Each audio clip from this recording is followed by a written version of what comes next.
Shwmai, a diolch yn fawr iawn i chi gyd am ymuno ni heddiw. Ni wedi bod yn trafod bwnc sydd yn amserol iawn, byddai'r lot yn gallu dadle. Nod drafodaeth heddiw i yw ystyried beth yw'r economi yng Nghymru a beth yw'r perthynas yr economi gyda'r iaith Gymraeg. Mae'r drafodaeth hon yn amlwg yn un amserol iawn, mae'n bwysig iawn i ni, both yng nghyd-destun Covid ac yr heriau ni'n debygol o weld ar ôl Brexit hefyd. Ni'n lwcus iawn bod da ni banelwyr arbennig di ymuno ni heddiw o lot o gefndiroedd gwahanol, so fi'n siŵr gen ni drafodaeth eitha diddorol. Beth sy'n bwysig i ddweud yw bod y drafodaeth hon wedi cael ei drefnu gan Arsyllfa, sydd wedi cael ei arannu gan y cynllun datblygu gwledig ac yn ffocysu ar feithrin y diwylliant entrepreneuriaeth o fewn Sir Gaerfyrddin. Mae'r prosiect yn edrych ar ffyrdd o ddatblygu mecanweithiau a pheiriannau newydd bydd yn medru darparu cymorth i'r economi a datblygu syniadau arloesol i sectorau yn y sir. Felly, fi'n siŵr bod pawb wedi gweld, dros y misoedd diwetha, mae yna fwy o sôn wedi bod am yr economi ac erioed o'r blaen, sydd yn newyddion da iawn i geek fatha fi, sydd yn arbenigo yn y maes. Ond beth sydd wedi dod yn amlwg, mae yna lot o gamddealltwriaeth wedi bod yn dan beth yn union yw'r berthynas yr economi sydd yn beth enfawr, i ddweud y gwir, ar iaith Gymraeg. A yr un peth, fi'n siŵr bod pawb yn gallu gytuno arno, yn y man yma, yw bod yna heriau amlwg yn mynd i fod yn gwynebu ni dros y misoedd nesaf a'r blynyddoedd nesaf yma fyd. So un rhaglen sydd wedi cael ei ddatblygu yn ddiweddar, sydd wedi mynd ati i drio oresgyn rhai o'r heriau hynny, yn enwedig o fewn rhanbarthau ni yn y Fro Gymraeg, a'r rhanbarthau yn cymunedau sydd bach yn fwy gwledig, yw'r syniad yma o Arfor, neu sut fedrwn ni ffocysu datblygu economaidd yn y Fro Gymraeg, a sut fedrwn ni greu amodau ffafriol i alluogi busnesau a entrepreneuriaid i ffynnu ac i gadw siaradwyr Cymraeg yn yr cadarnleoedd hynny. Felly, cyn i ni ddechrau'n iawn, fe fod yn bwysig bod ni'n cael chans i gyflwyno ein panelwyr yn i gyd. So, Hugh Lewis o Prifysgol Aberystwyth sydd wedi bod yn arwain ar brosiect adfywio y Brifysgol sydd gyda'r nod o astudio goblygiadau newidiadau cymdeithasol, economaidd a gwleidyddol cyfoes i'n dealltwriaeth ni o'r modd y dylid dylunio a gweithredu ymdrechion i adfywio iaith. Yna lot, ond mae'n swnio'n bwysig iawn, wrth gwrs. Dr Dyfan Powell sydd yn ymgynghorydd gyda Wave Hill, sydd yn gwneud lot o waith ymchwil cymdeithasol, ieithyddol ac economaidd, ac hefyd yn gwerthuso nifer o brosiectau sy'n trafod iaith yr economi. Mae da ni Sian Gwenllian sydd yn aelod seneddol i Arfor dros Blaid Cymru, ac hefyd yn arwain ar gynllun Arfor i'r blaid. Dafydd Griffith o Menter Môn, sydd yn gyfarwyddwr yna a gyda profiad o redeg prosiectau sy'n ymwneud ar iaith yr economi gan gynnwys llwyddon lleol, ac mae hefyd yn arfer ar nifer o brosiectau cynllun Arfor. Ac yn ola wedyn mae da ni Gareth Iowan o Iaith Cyf, sydd yn ymgynghorydd cysylltiol cynllunio iaith gymunedol ac hefyd yn meddu'r brofiad helaeth o gynllunio iaith corfforaethol yn ogystal â gynllunio iaith cymdeithasol. So, panel impresif iawn, gael ei ddweud. A diolch i chi am ymuno, da fi. So, falle cyn i fynd mewn i'r cwestiynau dyfnach, falle mae un o'r heriau mwyaf sydd da ni, yw trio diffinio beth yn union yw yr economi iaith a'r iaith economi yng Nghymru, a sut wedyn nhw'n ei ffocysu ar beth yn union sy'n pa waith sydd yn digwydd i fynd ati i sicrhau a cryfhau, i ddweud y gwir, y cymunedau yna a'r gwaith yn y maes hwnnw. So falle at y ti gyntaf, Hugh, os mae'n iawn, jyst i esbonio beth ydy'r diffiniad di a sut bys ti'n diffinio iaith economi neu economi iaith. Diolch yn fawr iawn ti, a diolch yn fawr am y gwahoddiad i gyfrannu'r sesiwn yma. Os ti'n iawn, dwi'n mynd i rannu rhai sleidiau gyda'r sgrin, oherwydd mae rhai o'r pwyntiau dwi eisiau gwneud, falle bach yn gysyniadol, a bydde dwi'n meddwl yn help i ddefnyddio'r sleidiau. Hefyd dwi eisiau rhannu un neu ddau o ddyfyniadau o ddogfennau polisi fydd helpu i gyfleu rhai o'r pwyntiau dwi eisiau gwneud, a fi'n gobeithio fydd rhannu nhw ar y sgrin yn helpu yn hynny o beth hefyd. Felly, fel ti'n sôn Owen, yn ddiweddar dwi ar y cyd a yng nghydweithwraig yn y Brifysgol Elin Royals di bod yn ymwneud â prosiect ymchwil, neu rhwydwaith ymchwil, i'w ddisgrifio fe'n well, o'r enw adfywio. Oedd yn dwyn ynghyd ystod o wahanol bobl o ran ymchwilwyr academaidd a hefyd llynwyr polisi. Mewn gwahanol ran Ewrop oedd yn trafod gwahanol agweddau ar geisio adfywio ieithoedd llefrifol mewn oes cyfoes. Ac un o'r cwestiynau gafodd sylw fel rhan o'r prosiect oedd y berthynas yma rhwng iaith ac economi. A un allbwn o'r prosiect oedd rhyw ymgais i geisio diffinio'n well sut ddylen ni feddwl ynglyn â'r berthynas yma. A mewn gwirionedd, falle bod rhai o'r canfyddiadau yn ymddangos yn sylfaenol o elfennol, ond ar yr un pryd fi'n credu bod yn arwydd y calio. A mewn gwirionedd, y prif ddadl fydden ni eisiau gyflwyno yw bod angen ni feddwl am y berthynas yma rhwng iaith ac economi fel un sy'n gweithio ar ddwy lefel neu mewn dwy ffordd wahanol. Yn y lle cyntaf, bod angen meddwl am y berthynas iaith-economi fel fydden ni'n ei ddisgrifio fe. A bod ni fan hyn yn meddwl am y modd yma ffactorau ieithyddol gwahanol yn dylanwadu ar berfformiad a gweithgaredd economaidd. Nawr, gallwn ni feddwl hwn ar lefel unigolyn, felly y graddau bod sgiliau iaith person unigol yn dylanwadu ar y cyfleoedd gwaith sydd gan y person yna, neu y lefel cyflog mae rhywun yn ennill dros amser. Ar lefel sefydliad hefyd wedyn, y graddau bod defnydd cwmni o iaith neu ieithoedd gwahanol yn hybu neu'n gwella perfformiad y cwmni yna o ran incwm neu trosiant neu broffail yn y farchnad. A hefyd, fe welwn ni yn rhyngwladol yn sicr gwaith ymchwil sy'n trafod y berthynas iaith-economi ar lefel cymdeithas. Felly ydy y natur y sgiliau ieithyddol sydd gan gymdeithas yn gyffredinol yn cyfrannu at berfformiad y wladwriaeth na dywedir yn yr economi rhyngwladol o ran cyfleoedd masnachu rhyngwladol neu lefel GDP.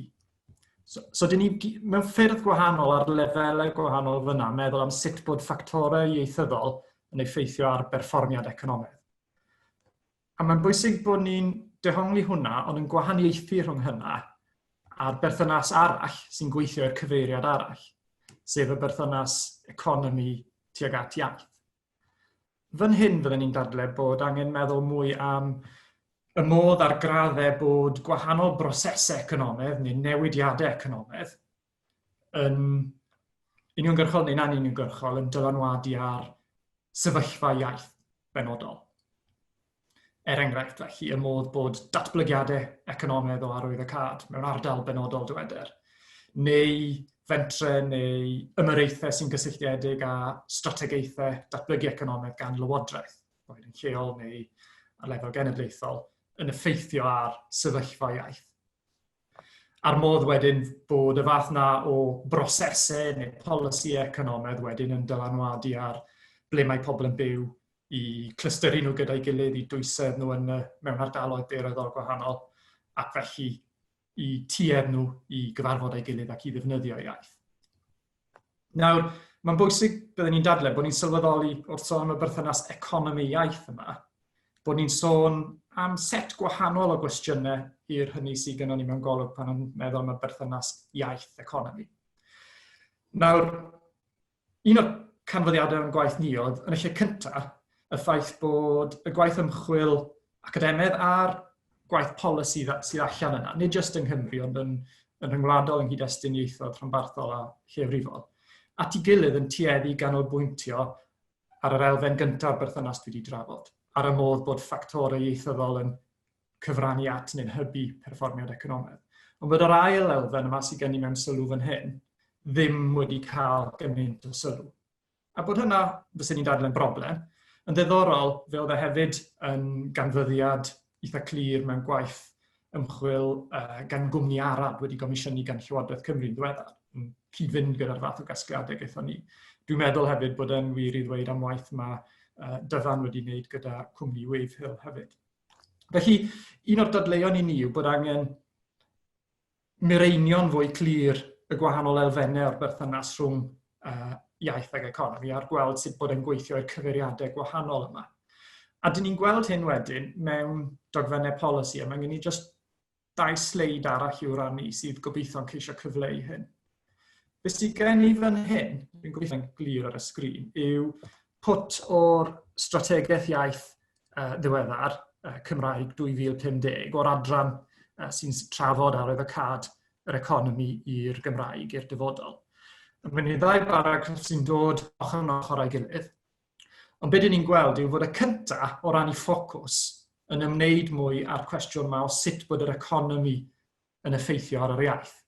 Dyn ni'n yn y paragraff cyntaf na'n gweld cyfeiriad at arwyddocâd swyddi sector cyhoeddus mewn ardaloedd penodol. Yr angen i ddechrau busnesu mewn ardaloedd penodol i ganiatáu bobl i fyw yno, neu potensial mentre cydweithredol. So dyn ni'n sôn am ymyrraethau economaidd yn ceisio cael ei datblygu i gefnogi'r iaith. Mae'r paragraff wedyn yn symud yn syth, a falle ddim heb sylweddoli, i sôn am y berthynas i'r cyfeiriad arall, yn sôn am werth y Gymraeg i'r economi, sut bod defnydd o'r Gymraeg mewn sectorau penodol yn mynd i fod yn hwb i fasnach yn y sectorau hynny. Mae hynny'n arwyddocâd hefyd, ond dyn ni'n sôn am bwnc ychydig yn wahanol, a mae'r fath o ymyrraethau sy'n mynd i fod angen yn mynd i fod yn wahanol. Dyn ni'n gweld hyn hefyd os dyn ni'n edrych ar brif wefan Arfor. Mae'r dyfyniad fan hyn ar y sgrin yn dod o wefan Arfor le maen nhw'n amlinellu amcanion y prosiect. A dyn ni'n gweld unwaith eto, rhai o'r amcanion yn siarad am y berthynas economi iaith, ble dyn ni'n sôn am dwf busnesau mewn ardaloedd penodol, creu swyddi mewn ardaloedd penodol. Ond wedyn ar yr ochr arall sôn am hyrwyddo gwerth siarad Cymraeg a'i fantes ei fusnes, neu annog busnesau i ddefnyddio'r iaith. Felly dwi'n meddwl, o ran y cyfraniad yma, prif beth diffiniadol dwi'n meddwl sydd eisiau wneud ar y pwynt yma yw bod ni'n mireinio'n well y gwahanol ffyrdd bod y berthynas rhwng iaith ag economi yn gweithio. A bod ni yn y trafodaethau yng Nghymru'n datblygu mwy o ymwybyddiaeth o pryd ni'n sôn am un neu'r llall. Achos fel byddwn ni'n dadle os ni'n mynd i edrych ar nifer o dogfennau sy'n trafod y pwnc yma dros y blynyddoedd diwethaf. Dyn ni'n tueddu weld y sgwrs falle yn dechrau'n sôn am arwyddocâd datblygu'r economi mewn rhai ardaloedd. Ond bron heb sylwi, dyn ni'n slipio mewn wedyn i drafod, wel, gallwn ni wneud hynny drwy werthu gwerth y Gymraeg i fusnes ac yn y blaen. Sy'n bwysig, ond yn bwnc chydig yn wahanol. Felly, na i orffen am fyna, lle cymryd gormod o amser, a gobeithio bod yna rai pethau fel yna gallwn ni ddod nôl ato yn y sgwrs. Diolch yn fawr i ti. Mae'n amlwg yn faes, mae'n lot o waith i bod mewn i hwnna'n barod, ond fath unrhyw waith ymchwil, mae'n gofyn fwy o gwestiynau na mae'n ateb mewn rhai ffyrdd. So, falle gael fynd, pwy bydd o'r, neu pwy sydd eisiau dod mewn ar hwnna? So, unrhyw'n eisiau... Alla iawn ni am Sian gyntaf, sy'n iawn? Ie, diolch. Diolch yn fawr iawn am y cyfle i gymryd rhan yn yr seminar yma. Ddim y tro cyntaf i ni drafod y mater yma, Hyw, a dwi'n cofio yn yr Eisteddfod llynedd, fuon ni yn mynd ar ôl yr un mater. Felly mae'r y dryswch yma, fyddwn ni'n alw fo, rhwng y ddau faes. Yn amlwg mae yna orgyffwrdd, ond mae yna ddryswch rhwng y ddau faes, dwi'n credu, ers rhai blynyddoedd. Ac mae'r dryswch yna yn treiddio mewn i Lywodraeth Cymru. Dwi'n credu bod hwnna'n ymlygu hyn yn reit glir efo'r prosiect Arfor, sydd yn prosiect sydd yn cael ei arwain gan Lywodraeth Cymru. Na gweledigaeth Plaid Cymru ydi o, peidiwch â meddwl na geiriau Plaid Cymru ydi sydd yn nogfennaeth Arfor.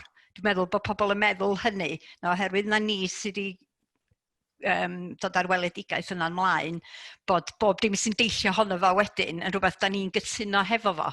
A dydy hynny ddim angen rheidrwydd yn wir.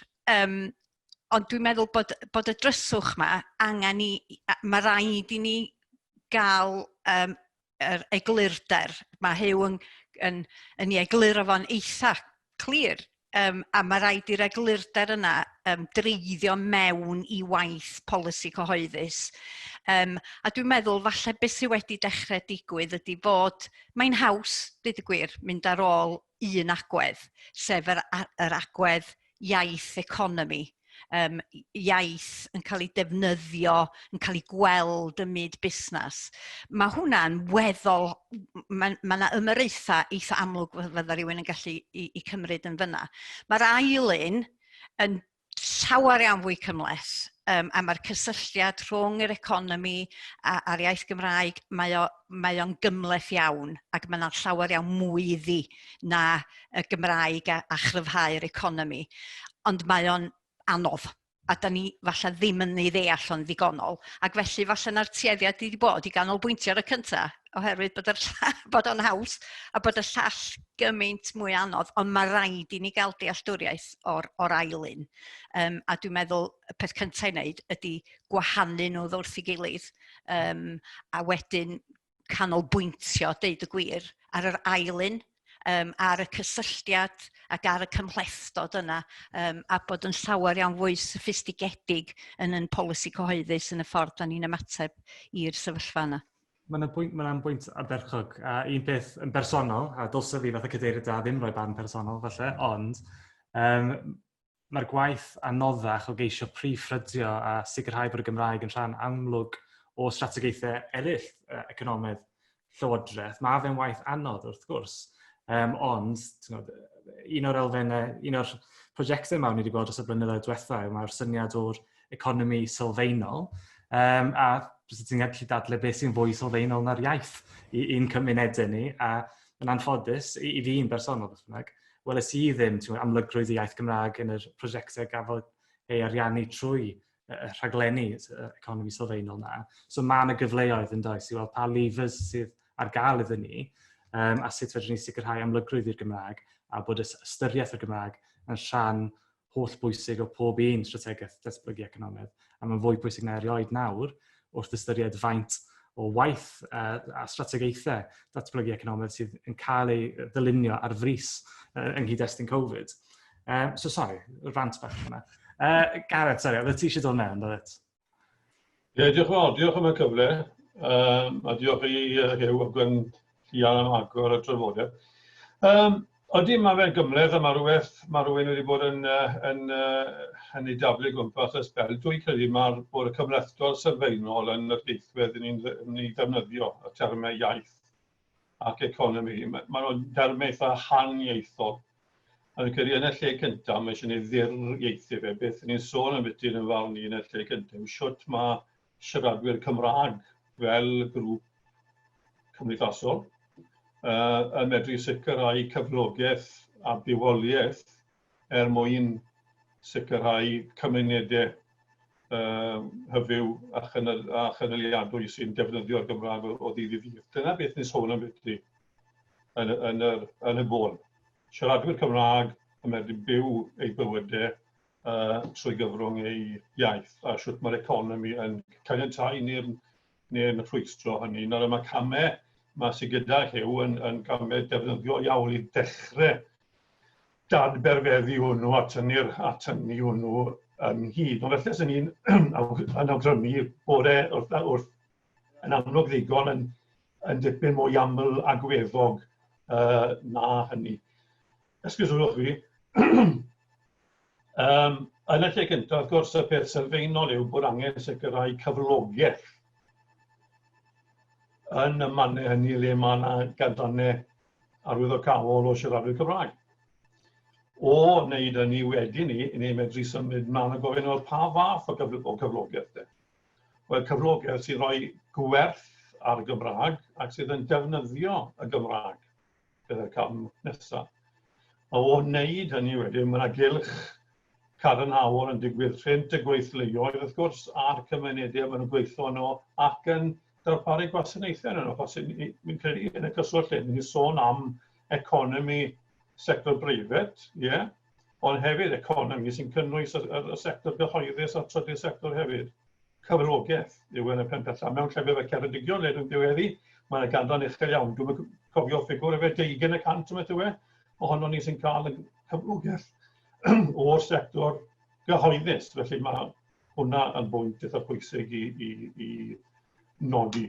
A wedyn y drydydd un, oedd yr un oedd gyda Hew fyna, falle y ran yr iaith yn bwyd o'r economi. Hynny yw sut mae'r Gymraeg ei hunan yn gallu bod yn elfen mewn cynnyrch economaidd. Bod yna werth economaidd iddi hi hunan mewn meysydd fel addysg, mewn meysydd fel argraffu a chyhoeddi, yn y cyfryngau torfol, ag ati. Felly, jyst i fynd i falle i dyrchu bach yn bellach na sleidiau cyw fyna i agor y drafodaeth yn bellach.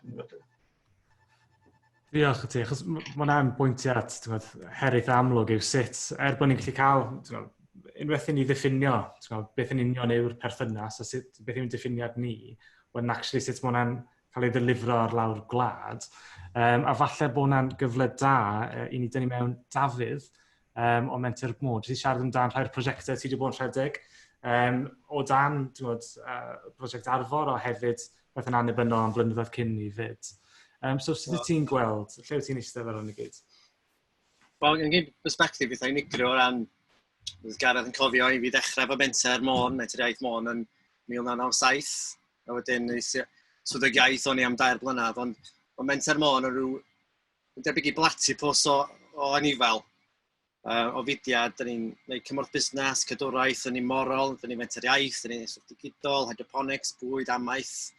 A wedyn, mae'r nwrnod i yn eitha amrywiol o ran y pynciau dyn ni'n drafod. Ond mae o'n rhoi perspektif eitha unigryw yna i chdi o ran iaith a sut mae o'n gweddu o'n feisydd. Yn amlwg, dyn ni'n gwneud farfor allwedd yn lleol, ond nes i roi cyflwyniad bod ni'n blwyddyn o bellach i Lee Waters ac eraill.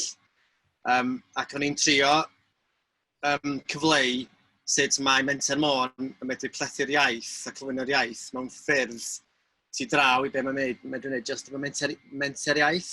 A wedyn, enghraifft, o'n i'n sôn am gynnu gynllun morlais ydy'r cynllun, lle da ni'n gweithio fo cwmnïau o gwmpas y byd i roi peirianna yn y dŵr o ddar Caergybi. Mae'n gynllun 30 miliwn o bosib 1/2 biliwn o gynllun. Mae o'n gynllun mewn maes twf cyffroes. A mae'n cael ei mae o'n gynllun cymunedol, achos mae Menter Môn yn gorff cymunedol. Mae Morlais yn gynllun cymunedol. Mi oedd un o'r hogia sy'n gweithio ar Morlais, Dan dyna fo. Dan at ni tro cyntaf yn 2010 ar gynllun Theatr Ieuenctid Môn. A dyna lle oedd y cysylltiad cyntaf. Mi aeth Dan i brifysgol wedyn, i Fangor a cael grad dosbarth cyntaf mewn gwyddorau amgylchedd. Tra oedd yn y coleg, dath nhw ato ni i weithio ar gynllun leader dros yr hau, cael bach o brofiad a gweld sut oedd y mudiad yn gweithio. A dwi'n gwybod, mae Morlais yn cychwyn, mae Dan bellach wedi cael gwaith efo Morlais. Mae'r rhan o tîm Morlais mewn swyddfa o 8 bobl, mae 7 ohonyn nhw'n Gymru Cymraeg, mae 4 ohonyn nhw dan 30 yn gweithio mewn diwydiant twf yn Llangefni. Ac mae o'n... Dyn ni'n cael pobl o gwmpas y byd, dyn ni'n cael cyn CEO Xerox yn dod i M-Sparc, pobl o iseldiroedd pobl America draw. Ac maen nhw'n ganol y bwrlwm yma. Ac mae'r Menter Iaith yn gwneud y gwaith mae'n gwneud, oedd Theatr Ieuenctid Môn yn bwysig i Dan. Ond wedyn, oedd y cysylltiad wedyn wedi arwain fo at rhywbeth fatha Morlais. Ac ar un llaw, mae Morlais yn cael ei werthu fel cynllun sy'n creu megawatts. Ond o lle dwi'n sefyll, mae'r megawatts yn is-gynnyrch. Di'r megawatts, dwi'n yn poeni llawer o megawatts. Dwi'n poeni am swyddi a cadw Cymru Cymraeg yn ein hardaloedd ni. Felly beth ydy Morlais o bosib, dwi'n dadla bod o'n gynllun creu Cymru Cymraeg. Yeah? Ac yn yr un ffordd, ydy cwmni fatha Cwrw Llŷn yn Ben Llŷn yn gwmni cwrw, ydy o'n gwmni creu Cymru Cymraeg a cadw Cymru Cymraeg. Ydy cwmni fatha yn ei ogwen yn gwmni sy'n creu megawatts, ydy o'n creu Cymru Cymraeg. Felly mae yna ffordd gwahanol sbio ar y pethau yma, bod ni'n mynd yn sbio ar busnes fel ffordd o greu rhyw gynnyrch a greu incwm, ond mae'n ffordd o greu Cymru Cymraeg, cynnal cymunedau Cymraeg. O ran Arfor, mae wedi cael dadl yma yng Ngwynedd a Môn o ran mae yna grantiau yn cael eu cyflwyno i busnesau ac a ddadl ni roi amodar y grant. A dwi'n meddwl, os da chi'n mynd lawr y trywydd y gorfod o roi amod ar grant, peryg, da chi wedi colli'r ddadl. A wedyn mae o'n eitha cymlath. Da ni wedi cael ymateb gwych yn ddiweddar i llwyddo'n lleol. Mi rhaid ni troi llwyddo'n lleol i'r ben efo Covid, a dyma ni'n deud iawn, roi 1,000 o bunnau i bobl ifanc cychwyn busnes. A fel arfer, da ni'n cael ymateb eitha llugoer o pethau yma. achos da chi'n gweithio dros ardal mor eang, sydd da chi'n cael pobl at ei gilydd yn wythnosol. Trio cael 10, gath ni wedi dewis 4 o 10 o bobl ifanc o Fôn a Gwynedd, a maen nhw'n cyfarfod unwaith wythnos ar Zoom, sydd wedi bod yn amhosib bron gynt, yn rwan nhw'n cyfarfod ar Zoom i drafod eu cynlluniau, ac maen nhw'n amrywio o therapi iaith, i datblygu cwmni sos coch, i datblygu cwmni ffilmio a cefnogi busnes. Ond maen nhw gyd yn cydweithio ac yn datblygu cysyniadau. A dwi'n meddwl, o blaen, oedd rhaid i ni rhedeg hwn am 10 wythnos yn yr ha. Ond rwan, beth sy'n bod yn ei rhedeg hwn trwy'r flwyddyn, ac hyd yn oed sy'n ymuno ni ar Zoom o Aberystwyth neu o Llundain, dioch, achos mae'r ymgysylltedd yna hefo'r economi, a mae cysylltu a datblygu llythrennedd economaidd pobl ifanc a bod nhw'n dall y cyd-destun yr economi yn un pwysig, achos yn aml iawn maen nhw'n clymu, maen nhw'n gweld diffyg swyddi yn y Daily Post a credu nad oes yna gyfle yn lleol. Ond hynna mae'n wir, mae'n y gyfleoedd, mae'n chi ddall yr economi de. Ac ar hyn o bryd, y peryg ydy, mae'n rhy bell yr economi ddall y cyfleoedd, a mae yna bobl yn gwneud pethau anisgwyl a chyffroes iawn yng Nghefn Gwlad Cymru, ond rwy'n calla beth sy'n digwydd de. Dwi'n gwybod os mae'n edrych allan cwestiwn di. Beth ydyn ni'n dod hwnna, a cefnogi beth mae Dafydd wedi gweud, achos un o'r anawsterau dwi'n gweld yn y maes yma ar hyd yn amser yw bod yna ddiffyg dealltwriaeth o'r gair entrepreneuriaeth, neu mentorgarwch i bathu'n gwell. Mae yna gyswllt sylfaenol rhynt agwedd meddwl mentrus cymdeithasol sy'n cael ei hyrwyddo fewn yn diwylliant ni. Mae diwylliant ni, bydde fe ddim wedi para caid, ond i bai bod ni yn bobl fentrus, dyfeisgar, sydd y gweld ac yn allu'r asesu risgau a chymod a dod dros pob math o rwystrau. A mae fe dal yna, mae fe yn y clybiau ffermwyr ifanc, mae fe yn y neuaddau pentre, mae fe yn y cyngorau cymuned ni, mae fe ar lawr gwlad ymysg yn busnesau ni, canran uchel o bobl sydd gyflogedig yn Ngheredigion yn hunan gyflogedig, fel man i arall ar hyd y gorllewin. Felly, mae eisiau bobl i ddeall bod y sgiliau a'r agwedd meddwl na sydd gyda nhw yn hynod werthfawr am na potensial anferth yn fe i drosglwyddo wrth gwrs i'r sector economaidd mwyn parhau ar fath o enghreifftiau gwych na mae Dafydd wedi bod yn sôn amdano. Fyswn ni'n cytuno. Mae gen i bobl sydd yn mhel yr maes i sylweddoli hynny, achos yn aml iawn, chymod, falle bod nhw'n gweision sifil yn edrych ar byd o parc y teis, dyn nhw ddim yn ei weld dyn nhw ddim yn ddeall Mae nhw'n sôn am ddod mewn a buddsoddi, mewn a hyn a llall ag arall. Yn ni yma o hyd, oherwydd yn mentorgarwch a'n dyfeisgarwch ni'n hunain, a mae eisiau bobl sydd yn ar lefel strategol i ddechrau sylweddoli hynny. Bydd yna'n bwynt ardderchog fyd. A bydd ni'n cytuno amdano y syniad yma o entrepreneuriaeth fatha rhyw fath o barrier. Mae'r air ei hunain yn bach o barrier, yn dweud. Chos yr eiliad chi'n clywed y gair, a bydd'n siŵr bod yn destun i drafodaeth arall i ddweud y gwir. Chos mae'n gymaint fedrwn ni edrych yma yn y maes yma. Ond mae'r gair, y pobl cyntaf ti'n meddwl amdano, Alan Sugars, Richard Branson's, Del Boys. Ti'n gwybod, dim lot o modelau rôl ardderchog i gael. Ond hwnna dysyn, da fi'n y pentre fan hyn, byddai'n well siamplau ti, ti'n gwybod? Ie, ond gwirfyd yw bod 95% o fusnesau Cymru yn fusnesau micro. So, i ni yn genedl o entrepreneurs mewn rhai ffyrdd. So, mae rhaid i ni dechrau ddathlu hwnna. A ti'n gallu dadle bod hwnna'n clymu mewn i'r gwaith. Mae Llywodraeth Cymru wedi bod yn gwneud ar y stuff economi sylfaenol a sut fedri ti gadw swyddi a'r mentorgarwch yna o fewn cymunedau lleol yn lle bod pobl yn teimlo'r angen i fynd i Llundain neu Gaerdydd, i ddweud y gwir. Pam na allwn ni gael yr mentre mawr yma, actually. Dim rhaid o fod mentre mawr, ond mentre sydd yn creu swyddi. Mae eisiau torri lawr y meddylfryd silos yna, ynddo fe? Ti'n bod, ni'n sôn am datblygu economaidd, fel dos efo'n byw mewn rhyw blaned i hunan, dwle. Mae yna berthynas ollol uniongyrchol rhynt mentre cymdeithasol a beth yn ei wneud o ddydd i ddydd o fewn yn cymunedau. A yn bywoliaeth ni. Wrth gwrs. Wel, un pwynt ar hwnna. Falle bod yn syniad ni gael dyfan i fewn nawr, os oedd yna'n iawn. Ti'n ymgynghorydd da Wave Hill, sydd wedi gwneud lot o ymchwil yn y maes yma, ac wedi gwneud lot o gwerthuso prosiectau Llywodraeth a'r economi a'r iaith, a'r economi benodol. So, beth wyt ti'n meddwl o'r cwestiwn yma? Beth yw'r perthynas? Os ti'n gweld lot o overlap rhwng prosiectau eraill yma, so economi sylfaenol yn enghraifft, a prosiectau fatha Arfor. Lle mae prosiect fatha Arfor yn eistedd yng nghyd-destun hwn i gyd? Mae'n cwestiwn da.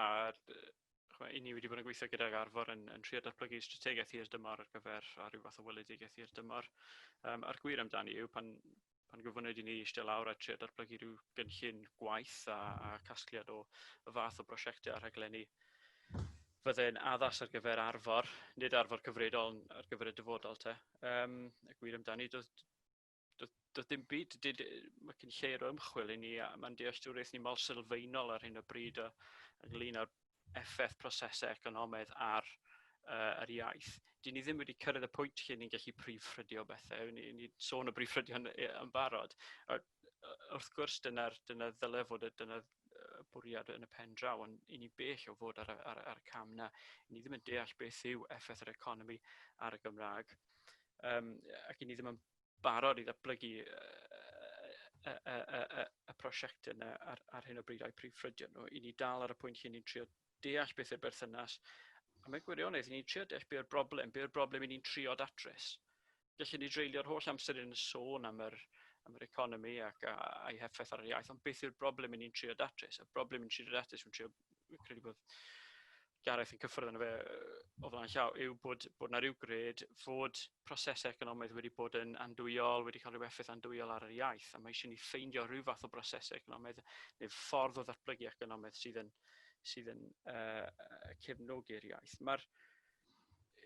I fi, i ni falle yn mynd yn rhy, i ni wedi camu'n rhy bell ymlaen drwy gynnig mai creu cyflogaeth yw'r ateb. Mae hwnna'n gred eitha cyffredinol, mae lot o bobl yn credu bod sy'n ni greu swyddi a gwir, dyna beth yw strapline Arfor, creu mwy a gwell swyddi. Creu swyddi a fydd y bobl ifanc yn aros. A fyna ni'n dechrau dod ar beth yw'r broblem fan hyn, mae pobl ifanc yn gadael yn cymunedau Cymreig ni. Mae'n syniad ni o be ni moyn, sef y cymunedau Cymreig sy'n siarad Cymraeg. Maen nhw'n diflannu achos mae pobl ifanc yn gadael, sneb yn siarad Cymraeg ac ati. Ond fi'n credu bod ni yn rithro mlaen heb ddeall y pwyntiau sylfaenol yna. Bob tro. I fi, i ni cadw dod nôl at bobl drwy'r amser, nid mae'r reidrwydd yr economi, o bobl sy'n creu'r economi. I ni sôn am ddatblygu sectorau economaidd, i ni'n sôn am rhoi stop ar yr allfyd o hyn mas o ardaloedd gwledig. Dyna'r problemau ni'n trio datrys. Mae nhw'n problemau mae pob ardal gwledig yn wynebu. Felly, ni'n sôn am problemau economaidd mae pawb yn wynebu, a ni'n sôn wedyn am trio ffindo ateb i'r problemau yna. Di pobl ddim wedi ffindo ateb ar gyfer y problemau yna eto. Ond ni'n trio ffindo atebion penodol iawn ar gyfer y problemau yna, sydd hefyd yn mynd i gael rhyw fath o effaith cadarnhaol ar y Gymraeg. Felly, dwi'n syndod bod ni ddim wedi cyrraedd y pwynt lle ni'n gwybod beth i wneud eto. Chi'n iawn i wedi ni yn gwerthuso llawer o bethau ar yr iaith. Ni'n lot o ddata gyda ni'n cael y trafodaethau hyn yn swyddfeydd ni am y cyswllt pa fath o bethau fydde o fydd i'r Gymraeg, yr prosesau economaidd fydd o fydd i'r Gymraeg. I fi yn bersonol, mae wastad yn dod nôl at y bobl. A mae yna rhyw fath o gyfle a her yn ardal Arfor te. Achos i ni sôn am yr holl bobl ifanc sydd yn gadael ardal Arfor, ond i ni ddim yn sôn am yr holl bobl sydd yn dod mewn i ardal Arfor. Mae'r bobl sydd yn dod mewn i ardal Arfor ar bapur, dyma lot yn bobl ideal i moyn i ddod mewn i ardal ar gyfer adfywio a datblygu entrepreneuriaeth. Bydd ni sôn am entrepreneuriaeth hwnna yn miliwn nôl. Entrepreneurs gorau yw mewnfudwyr. Nhw sydd yn dueddol i gychwyn busnesau yn llawer fwy debygol na pobl sydd yn byw yn yr ardal o flaen llaw. Dyma'r bobl ni'n moyn. Yr her wrth gwrs yw, mae pobl yn symud mewn gwyddoedd dyn nhw'n siarad Cymraeg. Felly, yn y pen draw, hyd yn oed os allwn ni afel yn y potensial y bobl yna, mae yna gam pellach i ni fynd wedyn i drio sicrhau fod yr effaith sy'n cael, o leia ddim yn andwyol a ddim yn dirywio'r Gymraeg, ac ddelfrydol o fydd i'r Gymraeg. I fi, mae wastad yn dod lot o bobl yn hytrach na'r economi. I ni falle mynd yn rhy bell os ni'n cychwyn gyda'r economi yn penderfynu be am greu swyddi fan hyn.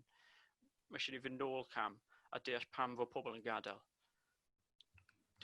Mae gwaith ymchwil diweddar yn cynnig, dyw pobl ddim yn gadael achos bod dim swyddi yna. Maen nhw'n gwybod bod swyddi yna, a mae swyddi yna. Edrychwch ar emsbach, mae'r swyddi yn bodoli, ond dyw pobl ddim eisiau byw yn yr ardal. Neu dyw pobl ddim eisiau cychwyn y fath o swyddi, y fath o fusnesau ni moyn yn yr ardal yna.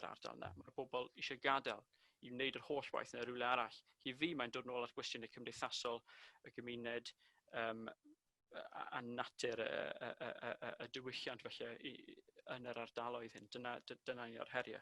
Byddwn i hefyd, ddim eisiau cymryd gormod amser, byddwn i hefyd yn tynnu bach mwy o sylw at pa fath o gymunedau ni'n trafod fel hyn. Dwi'n gwybod bod Hugh yn credu mewn llawer gwell i drafod fan'na. Mae cymunedau Cymreig yn gallu gweithredu a bodoli mewn ffyrdd wahanol i just yr ddelfryd eitha nostalgic hyn o'r ryw bentre bach lle mae pawb yn siarad Cymraeg gyda'i gilydd.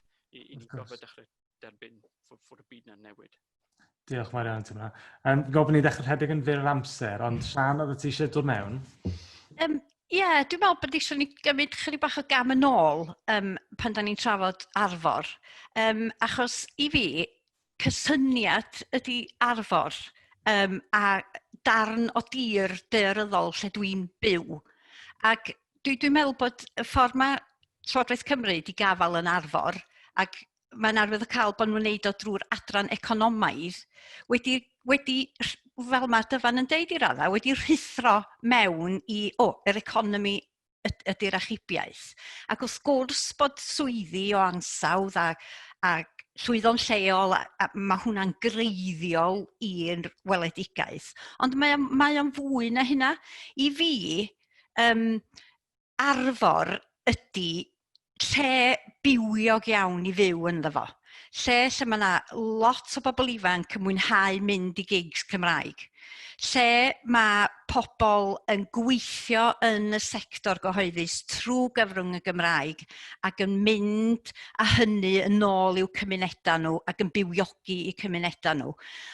Ond mae o hefyd yn ardal sy'n wynebu heriau anfarth. Maen nhw tu hwnt i heriau economaidd, mewn gwirionedd, maen nhw'n broblemau'n ymwneud efo'r ffaith bod ni mor brydferth. Mae bobl eisiau dod yma i fyw, eisiau cael ail gartrefi yma. Mae rhaid edrych ar y cysyniad o Arfor yn eang felly, ond mae rhaid iddo fo fodoli, os liciwch chi. Mae rhaid i ni gydnabod bod angen y rhambarth penodol yna i gael i gydnabod o fewn polisi cyhoeddus. A bod yr ymreitha sydd angen wedyn i gryfhau'r ardal yna drwyddi draw ar wahanol agweddau mwyn ffyniant yr iaith Gymraeg ac mwyn gwella ansawdd bywyd y bobl sy'n byw yma drwy'r amser. Mae hanner pobl Arfor, dydyn nhw ddim yn gadael Arfor, ac eto da ni'n dlawd, yn economaidd yn dlawd, a dy hynny ddim yn iawn. Felly, mae o'n troi ar ei ben y ffordd draddodiadol mae Llywodraeth Cymru'n sicr wedi bod yn edrych ar yr economi yng Nghymru. Mae'r rhanbartha maen nhw'n ddilyn yn rhanbartha sydd yn ymwneud efo'r city regions ac i fi, dipyn bach i'r pant yr hed y dŵr ydy hynna. Mae o'n ffordd o gryfhau beth sydd yn digwydd yn barod. Mae rhaid troi hwnna ar ei ben, a mae rhaid mynd a meddwl lle sydd yn wan yn yr economi neu ni ac yn gwlad ni. Ac i fi, mae'r gorllewin yn ardal sydd yn dioddal lot fawr o heriau. Mae ardal y cymoedd yn wynebu lot o heriau, a fanna ddolia'r ffocws economaidd fod i ddod yn ôl at yr economaidd. Ond gewn ni just, cam yn ôl, Arfor, gweledigaeth, syniad o ffordd adran i fod yn byw mwyn cryfhau'r Gymraeg, sydd yn ei dro wedyn, wrth gwrs, yn cryfhau Cymru ac yn cryfhau'r Gymraeg yng Nghaerdydd ac mewn rhannau dinesig o'r ardal. A mae'r just o fewn y gweledigaeth Arfor, mae'r cysyniad o dinas Menai yn greiddiol, sef bod chi'n creu pegynna twf o fewn y rhanbarth, a mae modd neu rhywbeth tebyg yn Aberystwyth ac yn Nghaerfyrddin. Mae dinas Menai yn bodoli. Dwi'n byw yn dinas Menai. Dwi'n gallu byw y mywyd drwy'r Gymraeg yn fywiog iawn yma. Mae hwnna angen cael ei rowlio allan ar draws Arfor, a dyna ddylen ni fod yn ganolbwyntio arno fo, yn ogystal â pa ymyrraethau economaidd fydda'n gweithio.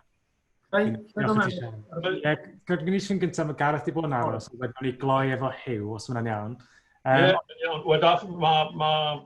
gwerthuan i gyrraedd ble o'n i eisiau gorffen mewn ffordd. O gyntaf, gyda dyfan o fyna, sicr, cael ei sawyr pwyslais ydy'n gwneud ar bobl. Achos un o'r beien i fel Cymru yw, ni'n sôn am yr iaith llall. Pobl ni'n sôn am ydy, siaradwyr Cymraeg ni'n sôn am ydy, ond credu bod hwnna. Alla ddim tan linellu hynny fwy. Oedd ddim mor siŵr ydy, a bod ni ddim yn gwybod beth yw'r broblem. Yn credu bod ni yn gwybod beth yw'r broblem. Mae yna un esiampl wych iawn o sut o beth yw'r cysylltiad rhwng economi a iaith wedi bod yn Nghymru dros yr 20 mlynedd diwethaf yma, lle mae'r iaith wedi ffynnu, wedi tyfu, mae siaradwyr Cymraeg yn Gaerdydd wedi dyblu dros yr 20 mlynedd diwethaf yma. A rheswm am hynny yw cyflogaeth. Mae yna gyflogaeth sydd yn rhoi gwerth ar y Gymraeg yng Nghaerdydd. A dyna un o'r resymau pan maen nhw'n gadael, ddim yr unig reswm, ond un o'r resymau pan maen nhw'n gadael yr mannau hyn. Mae eisiau ni ailadro mewn ffordd yr un dynamic yna yn y mannau mae Gwen Llian wedi sôn am ydy, yn Clynau Menai, yn Aberystwyth, yng Nghaerfyrddin. A dyna un o'r reswm. O'n i yn glwm yr asesiad iaith fiodd ynglyn â dod â canolfan S4C i Gyfyrddin. A dyna oedd un dynamic oedd rhywun yn trial i atgynhyrchu wrth ddod â clwstwr o busnesau a gweithleoedd oedd yn rhoi gwerth a defnydd ar y Gymraeg at ei gilydd mwyn creu cylch cadarnhaol yn y gorllewin fan hyn. So, mae Arfor yn sicr yn wrthbwynt angenrheidiol ar gyfer y sefyllfa i wrthbwyso y dinasoedd rhanbarthol yma. Mae eisiau 3/4 awr arall ni felly i drafod sut yn union dyle Arfor weithredu. Ond cefnogi beth mae Gwen Llian newydd dweud yn llwyr. Mae eisiau ni drosglwyddo'r dynamics yna mewn i'r rhanbarthau yma yn y gorllewin. Diolch. Fi'n gwybod bod ni'n siarad amdan datblygu economaidd, ni'n siarad amdan Arfor, ni'n siarad am y rhaglenni yma gyd, ond fi'n meddwl bod e'n bwysig i nodi, mae'r rheswm ni'n gwneud yw achos bod ni eisiau sicrhau bod y iaith yn barhau fod yn iaith fyw, a bod pobl yn teimlo fel bod yn gallu defnyddio'r iaith, a bod y cymunedau yma yn aros yn gryf. So, yn anffodus, ni'n dechrau cyrraedd pwynt diwedd y drafodaeth yma, ond Hyw, wnaethon ni ddechrau dati, a ni wedi cael lot o drafod o gwmpas y pwnc nawr. So, yw hwn di effeithio gwbl, sut wyt ti'n gweld, y gwaith academaidd y ti wedi gwneud, yw hwn yn adeiladu ar y gwaith nhw? Byddwn ni'n dal yn meddwl bod, achos jyst rhaniad cysyniadol na gyd oedd rhywun yn ei gynnig ar y dechrau, byddwn ni'n dal yn meddwl bod hwnna a perthnasedd mawr. O ran camau gweithredu, byddwn ni'n dadle, mae'n eich cyntaf bod ni yn mireinio mwy beth yw'r categoreiddiau neu'r elfennau gwahanol sydd yn dod o dan y pennawd cyffredinol mae iaith ac economi. Fyddwn ni'n dadle bod y rhaniad na o sut mae'r iaith yn effeithio ar weithgaredd economaidd ac ar yr ochr arall sut mae proses economaidd yn effeithio ar yr iaith yn rhywbeth y dylen ni fod ni dreulio ymhellach. Ond byddwn ni wedyn yn dadle yn gryf iawn bod, fel oedd Sian Cynllian wedi mynd mlaen i ymelaethu ni sylwadau hi, bod y tuedd hyd yn hyn o ran ymyrraethau polisi yn benodol yn ein strategaethau iaith cenedlaethol ni yng nghyfnod datganoli, wedi tueddu wedyn i fynd i ganolbwyntio fwy ar gyllido a cefnogi ymyrraethau sy'n ceisio hyrwyddo defnydd o'r Gymraeg mewn busnes, y Gymraeg fel mantes masnachol ac yn y blaen. Mae hynna'n bwysig, achos mae'n rhan fwy cyffredinol o'r ymgais sy'n geisio codi statws y Gymraeg a'n ymdrechion ar ran defnydd dyddiol o'r Gymraeg. Ond yn y tymor hir fyddwn ni'n dadlau bod mwy o flaenoriaeth nawr i wneud y gwaith caib o'r hawl o ddatblygu gwell dealltwriaeth ynglŷn â y berthynas rhwng modelau gwahanol o bolisi datblygu economaidd. So, dyn ni yng Nghymru yn edrych ar model y dinas rhanbarthau. Beth yw'r berthynas rhwng hynna a'r dulliau mwy traddodiadol o bolisi datblygu rhanbarthol? Dyn ni'n mynd nod o edrych i oes bwrdd datblygu Cymru wedig ar fath na o ffurfiau sydd wedi bodoli yn y gorffennol. Dwi'n meddwl bod yna ddarn o waith sydd angen i wneud sy'n edrych ar y fath na o fodelau o fynd at datblygu economaidd ar draws Cymru, ac os yna rai o rhain fwy cydnaws i ffyniant y Gymraeg nag eraill. Dyn ni ddim wir wedi cael y drafodaeth yna. Achos be mae'r fath na o strategaethau wneud yw creu yr adeiladwaith mae'r holl fusnesau meicro, yr holl ymyrraethau eraill yn bodoli o'i fewn. A dyn ni ddim yn glir ar hyn o bryd, oes yna rai o'r dulliau yna'n fwy ffafriol na'i gilydd. Pwynt arall fyddwn ni eisiau wneud hefyd, dwi'n meddwl sy'n bwysig, nid jyst wrth feddwl am y berthynas rhwng y Gymraeg a gwaith, ond defnydd cymdeithasol o'r Gymraeg hefyd, yw yn adeiladu ar y pwynt oedd Sian yn wneud ynglŷn â meddwl mewn termau rhanbarthau a sut mae pobl yn byw i bywyd. Dwi'n meddwl bod hwnna'n rhywbeth allweddol i blannu yn cynllunio iaith ni, sef bod angen ni yn gysyniadol fwy fod yn meddwl yn hermau ble a pryd a sut mae bobl yn treulio amser a magu dealltwriaeth o sut fod yn bywyd ni yn rhanbarthol, yn symudol. So chi'n sôn am brofiad rhywun sydd falle yn byw yng Nghyffinia Aberystwyth, wel falle'r gymuned yw dyweder lledrod, le mae rhywun yn llenwi'r cyfrifiad, ond mae bywyd nhw yn un sydd falle yn cwmpasu Aberystwyth, Llambed, Caerfyrddin hyd yn oed. A mae'r cynllunio economaidd angen gwerthfawrogi hynna, mae'r cynllunio defnydd iaith hefyd. A jyst un pwynt yn ola gyda hynny, mae yna beryg felly weithiau, dy gwestiwn dwi'n meddwl ar y dechrau o'n ynglŷn â gosod ffiniau. Mae eisiau ni ochel rhag setlo'n daclus am beth yw'n ffiniau gweinyddol ni'n barod. Felly mae Arfor yn daclus yn gorwedd ar ffiniau cynghorau sir. Ond yw'n bywydau gwaith ni na'n bywydau cymdeithasol ni, so felly ble a sut dyn ni'n defnyddio'r Gymraeg, ddim wastad yn cyd-fynd ar ffiniau taclus na. Os ydych chi'n byw yng Nghwm Gwendraeth, mae Abertawe tu allan i Arfor, ond o bosib yn economaidd yr un mor araf a cael ag i'w cyfyrddin. So mae eisiau bod ar gwerthfawrogiad na o sut mae bobl yn symud dros ofod, dros amser. Dwi'n ymddiheuro, mae hynna'n gysyniadol iawn, ond byddwn ni'n dadlau dyna'r gwaith sy'n angen wneud nawr, yw sut mae rhywun yn plannu hynna wedyn mewn ymyrraethau polisi mwy ymarferol. Wrth gwrs, diolch i ti am hwnna yw. Un beth arall fyd, y ffactor newydd sydd ni yw tueddiadau gweithio pobl di newid eto oherwydd Covid, a pa effaith geith hwnna a'r pobl yn teimlo'r angen i adael eu cymunedau nhw, neu falle pobl yn symud i cymunedau sydd yn fwy hardd ac yn fwy pert, fel ti'n dweud, Sian. Mae yna gyfleoedd yna fyd o bosib, ond eto, ni methu rili gwybod, ni methu rhaid gweld beth fydd y dyfodol yn y maes hwnnw, ond mae'n sicr yn ystyriaeth diddorol i ni gael. Felly yn anffodus, dyna ddiwedd y sgwrs. Fi'n gwybod bod yna gymaint arall beth ni wedi gallu trafod, ond mae'r peth bwysig bod ni'n dechrau cael y trafodaethau yma, a bod ni'n parhau gael y trafodaethau yma, achos y gwir yw, y rheswm ni'n trafod y peth yw, achos bod ni eisiau gweld y iaith yn parhau, ni eisiau gweld e'n ffynnu, ni eisiau gweld amodau ffafriol i alluogi bobl i gychwyn busnesau, i ddefnyddio'r Gymraeg o fewn eu cymunedau a gymaint o bethau gwahanol. So mae fe'n amlwg yn faes cymleth, ond fi'n edrych ymlaen at parhau efo'r drafodaeth yma dros yr misoedd a'r blynyddoedd nesaf yma. Felly diolch i chi gyd eto, i chi banelwyr, am eich arbenigedd ac am gyfrannu mewn modd mor hiawdl. A hefyd diolch, cyn i fi anghofio, i brosiect Arsyllfa am drefnu'r sesiwn. A ie, hwyl fawr i chi gyd.